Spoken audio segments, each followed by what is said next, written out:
Don't go anywhere. Stay tuned to the end of the video to see what the next game's gonna be. Hello, all of my sleepy bears. My name's Chronically Blue. Welcome to the finale of Ratchet and Clank.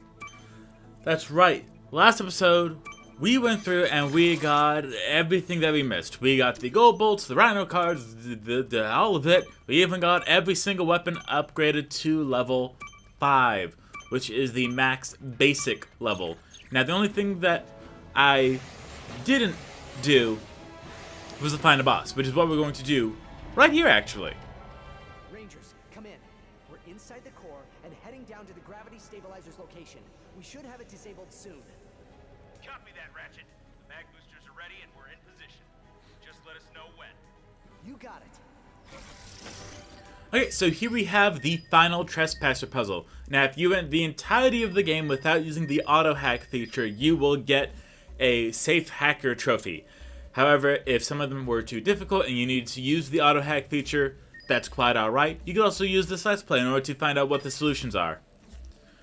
However, right here, I'm just taking my sweet time in order to figure it out, and thankfully this isn't the most difficult one that we've had. It's typically the rhino cards that are going to be more difficult.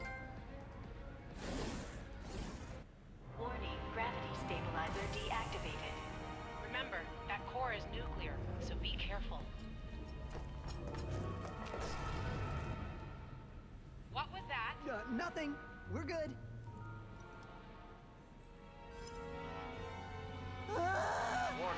Warning. Core stabilizer offline. Warning. Ratchet. Greetings, Cadet. Yes, so now that we have removed the core, we now have to fight Captain Quark.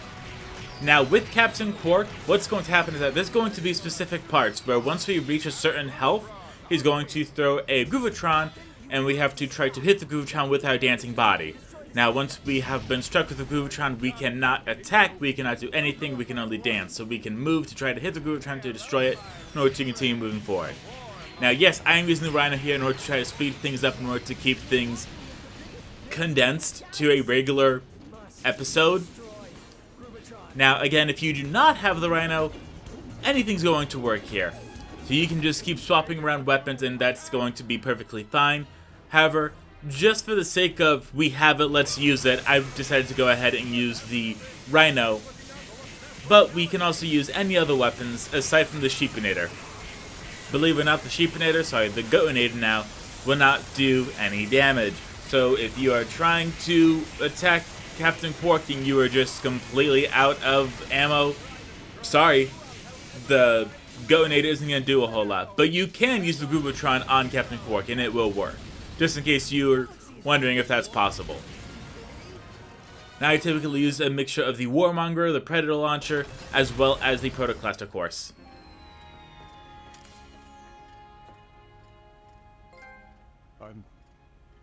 I'm sorry. I don't know how things got this far. This is just pathetic. Nefarious. Give it up. It's over. As head of the Galactic Rangers, he's here to place you under arrest. Me? Absolutely. Arrest this man. Over your dead body. Whoa!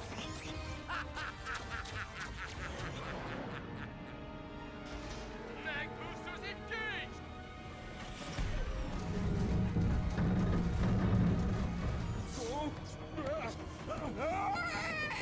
What's happening? Deplanetizer now online. Quark! Don't let him turn it on. Get off me, you has-been! You know, maybe Drek was right. I am a mad scientist.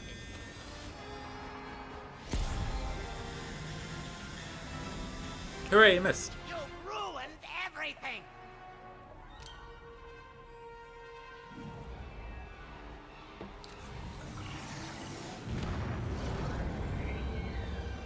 Gadgetron Instamech activated. Now, where were we? Ah, yes. Annihilating you!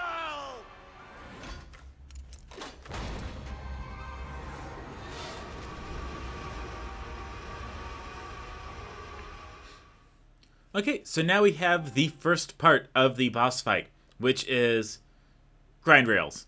We've done it multiple times before. We are hitting the mines, we are jumping, we are switching rails, and then we are using the slingshot. And again, you do not have to use any... Okay, so you might have seen me struggle a bit with the slingshot back early on, and that is because in the very first game, the slingshot was its own gadget. You could select it to use it, and so anytime there was slingshots available, I would always stop, select the slingshot weapon, or sorry, the slingshot gadget, and then use it before going forward. That was never required. That just made me feel better. So the fact that it is not at all a selectable gadget kind of removes that confusion or that safety net. So you just have to jump up and press the circle button, which, you know, kind of makes sense. The slingshot look like circles. What's your hurry? I thought you wanted to be a hero. I can end your pathetic lives and still have plenty of time to evacuate the station. I'll have a perfect view of the destruction. Man, many words right there. Okay, so just to try to make this one not as long, I'm just trying to use some of the different weapons that we have available. Just because I'm very well aware that once we got them to level 5, we then might have only showed them once, if that, and then not at all. So I completely understand that. So I'm trying to spice it up a little bit, use a few different weapons that we have available. However, notice that Dr. Nefarious does a lot of damage. It's almost like he's a final boss. As in, he will do very quickly 10 bits of damage. So if you somehow made it the entirety of the game without leveling up, then you're gonna be in a little bit of a pinch here. But Dr. Nefarious is just like Captain Quark, where once we get the health to a certain point, then we are going to be unable to do any more damage. So we're just wasting our ammo right here. Back in business. Let's make it interesting. So yes, what Dr. Nefarious is doing now is that once we get him to a certain health point, and once he gets shot back onto the platform, then he is going to destroy the platform so we have one less area to go to. Now please keep in mind that there are indeed some nanotech and some ammo, as well as some rocket fuel. You gotta be really careful about the rocket fuel, because that's the one that I typically tend to forget about. I just get all caught up in the action and forget that it's there. Hey look, we got another max health level up. That's great. Okay, we just have a few more over here, and as you can see, Dr. Nefarious is only at 1%.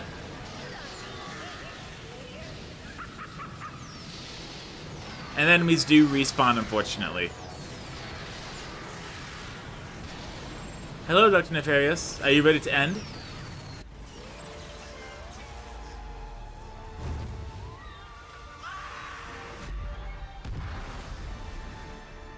Deplanetizer entering Umbris orbit.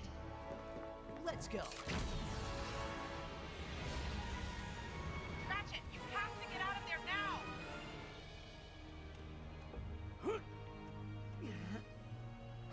Warning. Now entering Umbris atmosphere. Any ideas?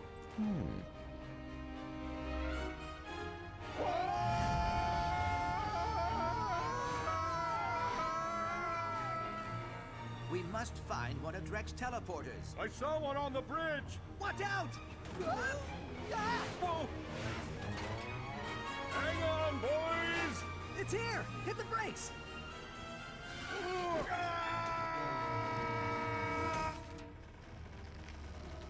Quark! Oh no. I can't reach you in time. Just get out while you can. Teleporter charging. What are you doing? Improvising.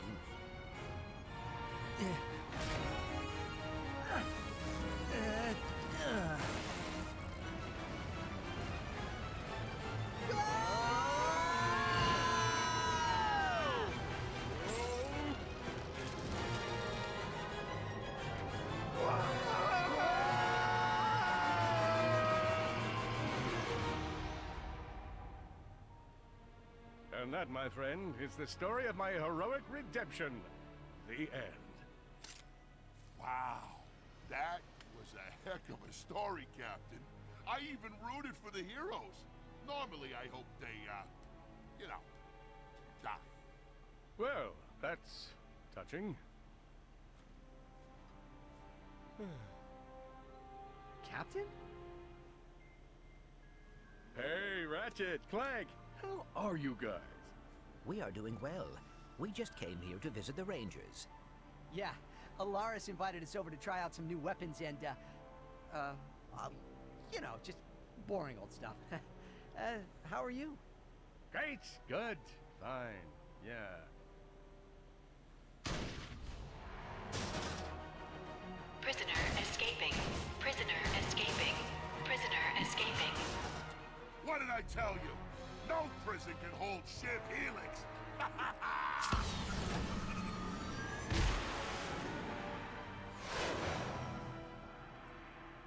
Ready, pal? Always. Hey, you coming? Absolutely.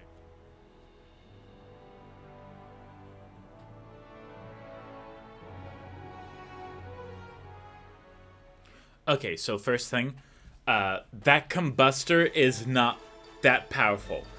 Due to the single shot, we could tell that it was under level 5.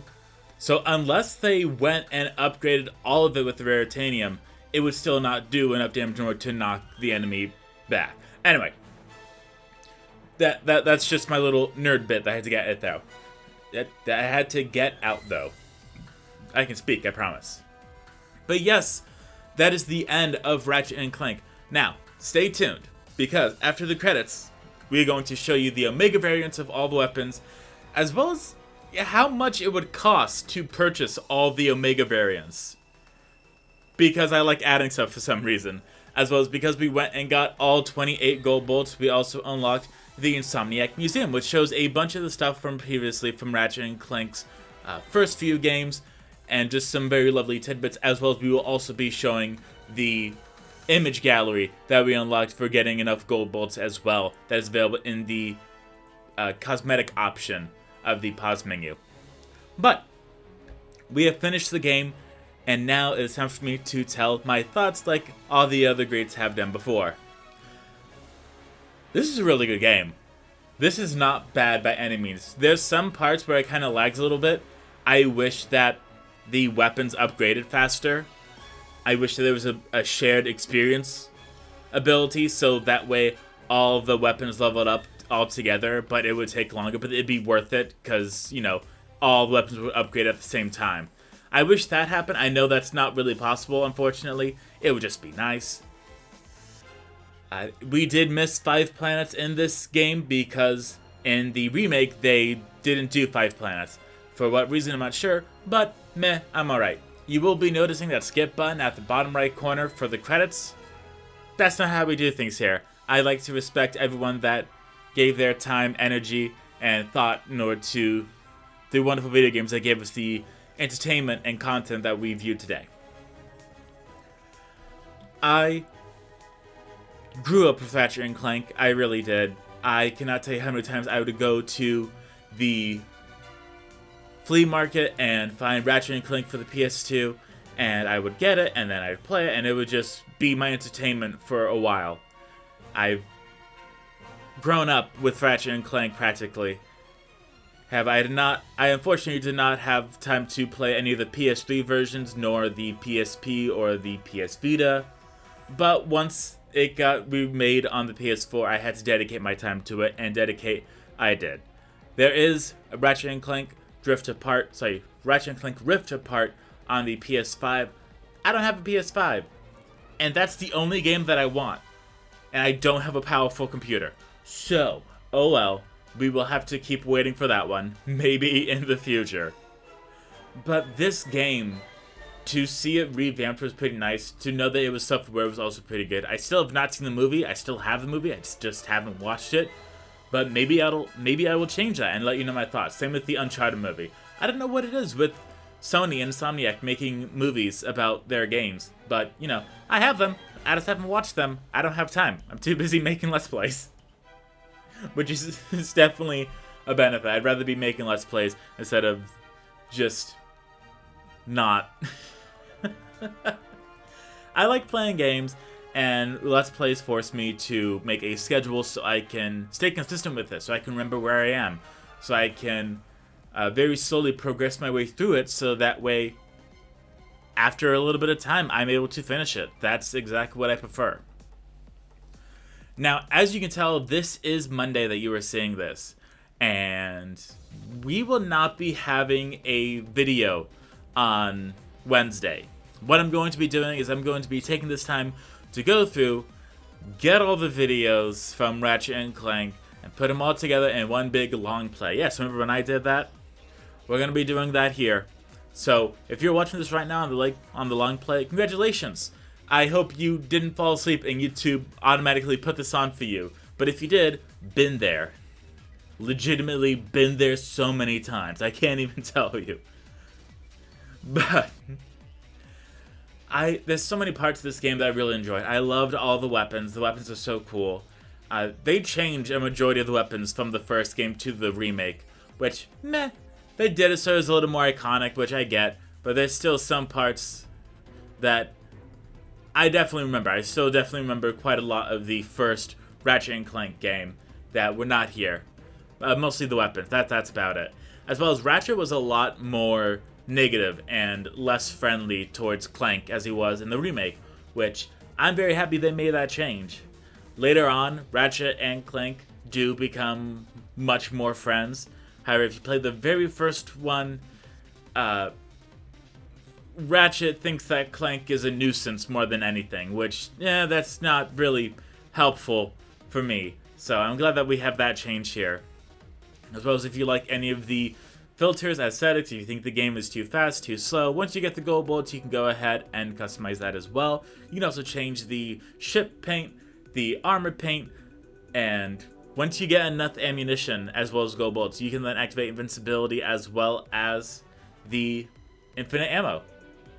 Now, with the infinite ammo, you gotta be careful about that, because if you activate it and you're trying to upgrade your weapons, it's not gonna work. I don't know why it disables it, it just does. So you can use infinite ammo, but your weapons will not level up. Now, once they're at level 5, go ahead. It's not gonna hurt you to save a few hundred bolts or so. You're in the clear. For the invincibility, I believe that would just not allow you to upgrade your max health because you don't need it because you have invincibility on. They don't disable trophies, thankfully, for activating those, so it's completely up to you. You can go ahead and not have to worry about ammunition, which would save you, honestly, quite a bit over time. I've said this quite a few times. Maybe I haven't, actually. But numbers get bigger when you multiply them. Which I know is like, yeah, no kidding. But it's meant to be applied to when people say, hey, you know this bad habit you do and how it costs this much a week? Well, in 3 years, it's going to be $562,000. It's like, yeah, you can multiply numbers. Congrats. So 200 bolts here or there, maybe even 1,000 or so every time you go to another Gadgetron thing. It would increase because numbers increase when you multiply them. Who knew? But there is a lot of people that work together in order to putting this all together.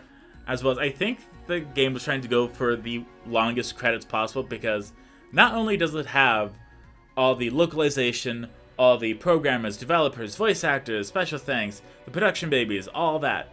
It also has the Japan cast as well as the Asia things, and it has the movie credits as well. That part I was not expecting. But I was getting a little hesitant just because I had to take out quite a few deaths from Dr. Nefarious when I was just trying to show off the regular weapons. And then I was like, you know what? Forget it. We're going to go with the Rhino. We have it. We're going to use it. That's my story, and that's what I'm sticking to. It is unique that this has the movie credits to it because we didn't watch the movie. It's possible that the team that made the movie also made the cutscenes for this game, in which case that'd be pretty awesome. They looked pretty similar. So if I was able to watch a movie that looked exactly like the game from the PS4, that'd be pretty cool. Again, still haven't watched it. Don't know when I'm going to. Life. Unfortunately, life happens, and isn't that so much fun when life happens? It's not great. I'm glad you agree. But yes, this game was so much fun. I love this series as a whole. And if I had to come back to Ratchet and Clank, it would definitely be with Ratchet Deadlock. That is the Ratchet and Clank game that I personally grew up with. I spent so much time on Ratchet Deadlocked, and funny enough, I've actually gone through and beaten it in my downtime recently, and there's no gold bolts in Ratchet Deadlock, which is surprising. There's a lot of skill points, which you can use in order to activate the cheats and, you know, fun little stuff like that. But there's no gold bolts. It's all challenges, and you go to a few different planets. It's really short, actually, too. But I was able to beat the game in order to unlock the most difficult mode, which is fantastic, because then I could do what I could show you the difficult version, because in order to get the maximum difficulty setting, you have to beat the game first. I don't know if it still carries over your weapons or not. I have to check that. If it does, meh. I'm willing to take it just so I can show you how to beat the maximum difficulty of Ratchet Deadlock. But if it doesn't, that's even better. We even had some forum mods here, known as the Agents of Doom. So these are quite a few people, as well as some of their nicknames that were helping with the forums with the game. And now we have Autodesk Scaleform, Havoc, Powered by WWise, and Simply Gone, with additional services by Monotype. But yes, we have made it to the end of the credits. Isn't that fantastic? It's beautiful. It really is. But look, we've unlocked Challenge Mode. What? Yes, we've unlocked Challenge Mode. And what that means is that it is going to be it's going to be a much more difficult mode, as well as a bolt multiplier added. You can visit the Insomniac Museum from Grimmeth's Garage. Now, it boots us all the way back to the title screen. We can select Challenge Mode. If you missed anything, you can go ahead and do Continue if you really want to. But if you want to kill some time, you can go ahead and do Challenge Mode. Now, once you do Challenge Mode, it will not allow you to continue the previous saved game. Now, due to this Challenge Mode, it's going to act like you're playing the game for the first time. So we get to skip the cutscenes. And now, before we move any further, we're actually going to go ahead and show off the Insomniac Museum. And there's quite a few things. Not a lot, thankfully. There's 6 different areas that unlock with more gold bolts that you get. Once you beat the game, you unlock the first vault, which, cool. In order to get the rest, you have to get the gold bolts. But here we're going to be showing off some of the character designs while I take a small sip of my water because I am feeling a little parched. So please enjoy these images that are scrolling by while I stay silent for a few seconds.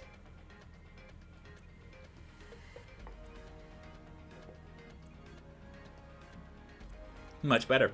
I appreciate your patience. So yes, these are just some of the product designs, sweet goodness. The designs of the aliens, animals, and T-poses of the different characters here. And if you enjoy it, cool. Me personally, I'm not a big fan of concept art. I prefer the low poly models, if anything. I don't really care for drawings and such. Like, yes, they look cool, but that's about it. I'm not looking with a magnifying glass at every single intricate detail of drawings. Lame? Cool? I don't know. But I very much enjoy low poly, and I'm more so fascinated with behind the scenes of CGI, because when you see a movie that's entirely CGI and you see the behind the scenes of everything looking all blocky and weird, and how the characters are just like T-posing when they have the audio there, it's so cool. I find that so interesting. I really do. It is just, it's so much fun to see the very, very rough, like this. Look at how beautiful that is. Ah, sweet goodness. And right here too, I love this slightly low quality. Ah, it's beautiful. Man, I don't know what it is. It's just like I think it's my 2000s brain, where I'm just like, whoa, cool. You know what I mean? It's like, I don't care about drawings and such. No, show me the rough stuff. Like this. Look at how beautiful this is. Oh my goodness. Okay, but that is the end of the environment. So now we have Ratchet and Clank 2002. Now, I actually had this poster growing up in my bedroom. That is correct. You got this poster by getting Ratchet and Clank on the PS2. And it had a few of the different weapons on it available. And cool. I forgot what happened. I think it ripped probably. I don't know. We're dumb kids being dumb. What do you want from me? But I'm just so, it just feels nice to be able to have shared this game with you. Because when I play games for fun, I skip all the cutscenes. That's just how I am. That I don't care for the cutscenes. If I want to play a story game, I'll play Dragon Age Origins. But to be able to show this game to you and to be able to give you a 100% Let's Play and show you where everything is and just have a grand old time, it's fantastic. It's really fulfilling because this is the very first Let's Play where I've gone all in. I've been almost nothing but informative, explained many different things into full detail, whereas previously I would explain it a little bit and then just go and talk about myself. And the fact that I made this change for this Let's Play is fantastic. I cannot enjoy it any more than I already have. I would not change a single thing about this Let's Play. I had so much fun with it, and it was beautiful. Now what we can do is we can use the Plasma Slayer, and in the museum specifically, they make it so that the red overlay is removed. And if you do not like the HUD, you can also just wait a little bit for that to go away.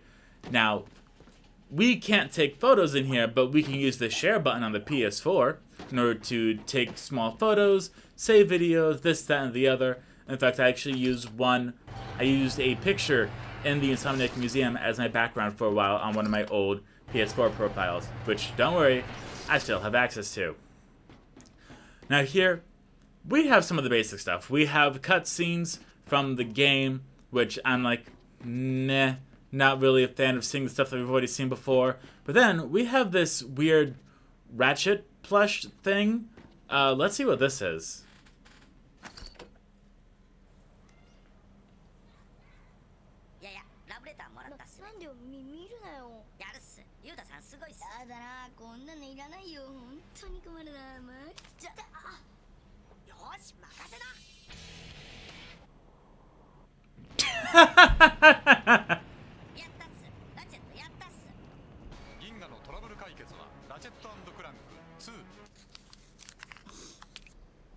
What that letter said, I have no idea. But if they aired that in the US, fantastic. 10 out of 10. 10 out of 10. Love it. Love it.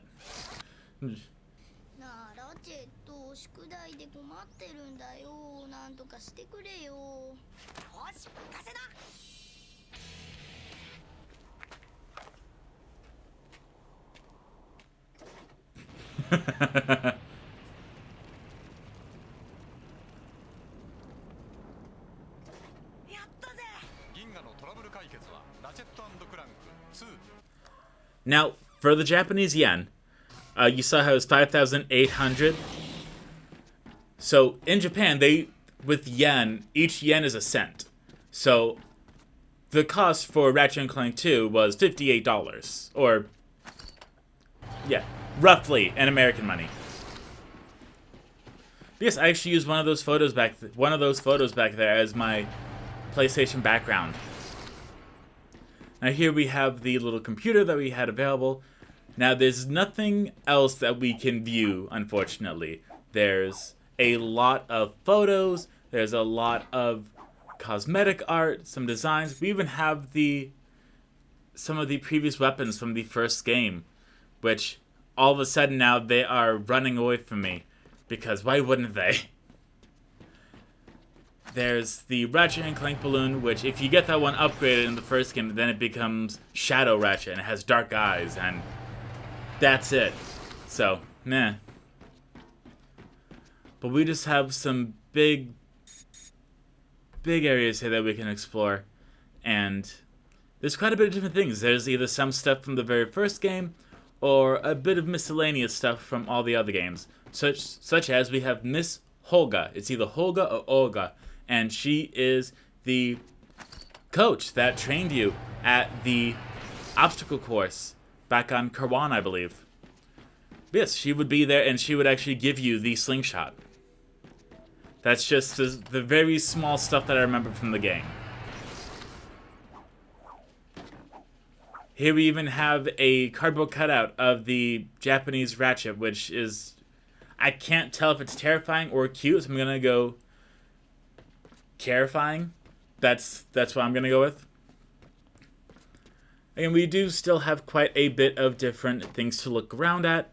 So there's a few different photos, a few different designs, quite a bit of stuff. But now we are entering the very final vault, which is 006. And after this, then we're going to be showing off a little bit more specifically about the Omega variant weapons. Now this is personally the coolest. I love how there's cute little arcade cabinets. Now these are showing things from either this Ratchet and Clank game or previous Ratchet and Clank games. I want to say it's more likely that's showing previous Ratchet and Clank games, which is very lovely. As well as we have the designs of the first Ratchet and Clank game weapons. We have the Hydro Displacer, the Blaster. We even have the Taunter, the Walloper, and the Taunter, I mentioned you use that in order to bring enemies towards you. We also have the old ammunition. This is what would pop out when you hit the ammo crates. And I thought it was so cool how they put all those as unique designs. It was beautiful, really. Here we have just some of the other things available, such as the grind boots. Oh, yes, the grind boots. I thought I got that wrong. And this is the thing that was really cool to me. I just loved seeing all the previous designs that were in the very first one and this one, just so you can see how different they are. Now here we have two different game photos. One is from Ratchet Deadlock on the left, and the other one is Ratchet Full Frontal Assault on the right. Now, Full Frontal Assault is more of a tower defense game, almost, so it doesn't really fit a Ratchet and Clank game, but, you know, whatever. If you like it, you like it. I can't stop you. Okay, but now that we have gone ahead and shown off the entirety of the Insomniac Museum, there's only a few more things left. I promise you. Now we are going to go back to Velden. We are going to turn the bolt crank and see what it's like going through the game for the very first time again. But this time very powered up with a lot of weapons. And if you beat the game on challenge mode, you do not get an additional ending. I apologize. I just wanted to let you know now so you didn't waste your time.